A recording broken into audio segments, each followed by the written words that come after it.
ബിസ്മില്ലാഹിർ റഹ്മാനിർ റഹീം. അൽഹംദുലില്ലാഹ്. അല്ലാഹുമ്മ സ്വല്ലി അലാ മുഹമ്മദ് വഅലാ ആലിഹി വസഹ്ബിഹി അജ്മഈൻ. അമ്മാ ബഅദ്. നജസുകൾ വൃത്തിയാക്കുന്നതുമായി ബന്ധപ്പെട്ട് ചില കാര്യങ്ങളാണ് ഇനി ക്ലാസ്സുകളിൽ പറയാൻ ഇപ്പോൾ ആഗ്രഹിക്കുന്നത്. നജസുകൾ വൃത്തിയാക്കൽ നമ്മൾ പഠിക്കേണ്ടതാണ്. കാരണം നിസ്കാരത്തിൽ നജസിൽ നിന്നും ശുദ്ധിയാവുക എന്നത് നിസ്കാരത്തിന്റെ ഷർത്താണ്.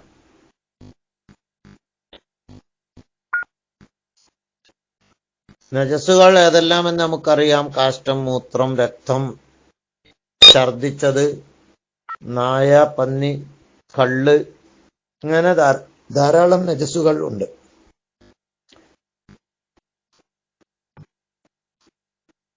കാഷ്ടം, മൂത്രം, ഇതൊന്നും ഒരിക്കലും, അതൊക്കെ ഐനുൻ നജസുകളാണ്, നജസിന്റെ തടികളാണ്. ഈ നജസ്, ഐനുൻ നജസുകൾ, അത് ശുദ്ധിയുള്ളതായി മാറുമോ, തരം മറിയുമോ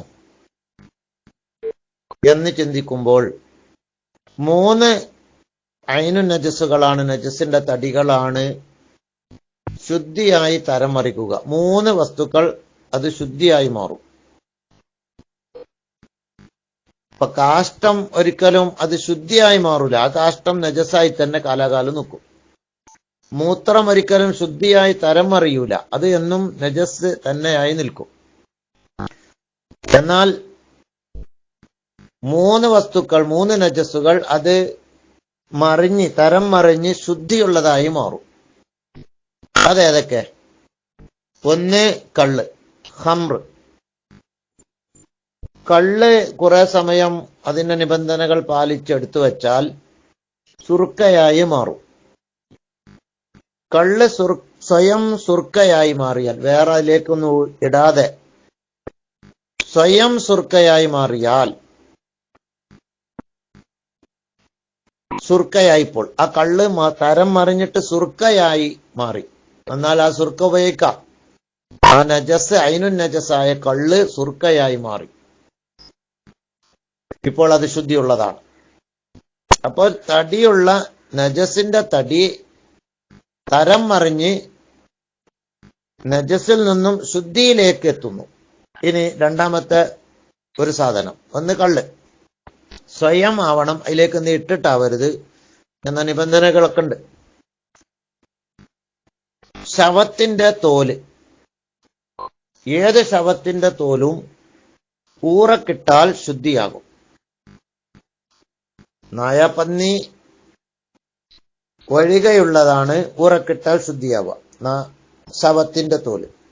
ഇപ്പോ എന്തായാലും ഏത് ശവത്തിന്റെ, കുറുക്കനാട്ടെ, ആനയാവട്ടെ, ചത്തുപോയാൽ, പൂച്ചയായാലും, അല്ലെങ്കിൽ ഇനി മൃഗം, ആട് ചത്തു, അപ്പൊ ആ തോല്, അല്ലെങ്കിൽ പശു ചത്തു, ഒട്ടകം ചത്തു, ഇങ്ങനെ ചത്തുപോയ ജീവജാലങ്ങളുടെ തോല്, അത് ചത്താൽ നജസാണ്. ചത്തുപോയ ജീവജാലങ്ങളുടെ തോല് നജസാണ് പൊതുവെ. എന്നാൽ ആ തോല് എടുത്ത്, കുറുക്കൻ്റെതാവട്ടെ, ആനന്റെ ആവട്ടെ, ചത്ത ആനന്റെ, കുറുക്കന്റെ, പോത്തിന്റെ, മൂരിയുടെ, കാളയുടെ, ആടിന്റെ തോല്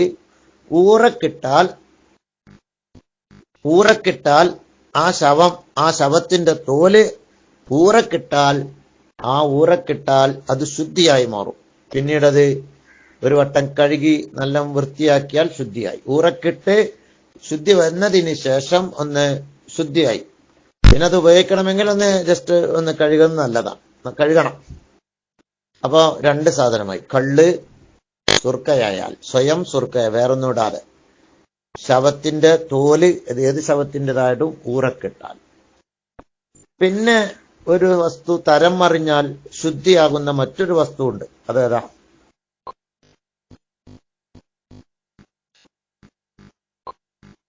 നജസ്. ഇപ്പോ ചാണകം,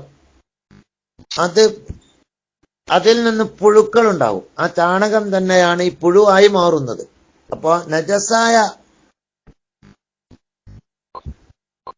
വസ്തു ജീവിയായി മാറിയാൽ, ഇപ്പൊ ശവം, ഒരു ശവം കിടക്കുന്നുണ്ട്, ആ ശവത്തിൽ നിന്നൊരു ജീവി അതിൽ നിന്ന് ഉത്ഭവിച്ചു വന്നു, ആ ശവം ജീവിയായി മാറി, പുഴുക്കളായി മാറി. ആ പുഴു അത് കഴുകിയാൽ അത് ശുദ്ധിയാണ്. ആ പുഴു ഇപ്പോൾ ശുദ്ധിയായി. നീ കഴുകി അതിനെല്ലാം അതിന്റെ പുറഭാഗമൊക്കെ കഴുകിയാൽ സംഭവം ആ ശവമാണ് പുഴുവായി മാറിയത്.